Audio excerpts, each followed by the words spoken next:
particulière et pourquoi? Est-ce qu'il y en a d'autres? Puisqu'on a parlé sur la première séquence de l'épargne privée aussi, qui pourrait être un moyen. Il y a des modèles hybrides aussi dont on parle.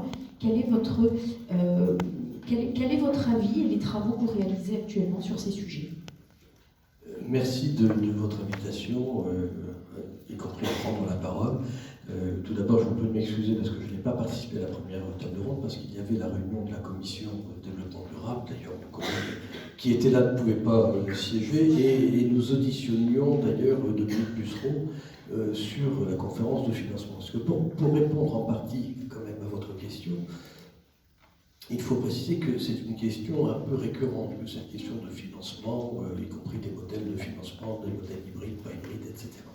Et donc, pour les SERM initialement, qui ont été décidés par la loi, les services express régionaux métropolitains, il avait été décidé dans la loi de fixer des modalités de financement. Et donc, il était prévu d'avoir une conférence de financement pour justement définir les modalités à la fois juridiques, mais aussi les modalités de recettes pour financer les SERM.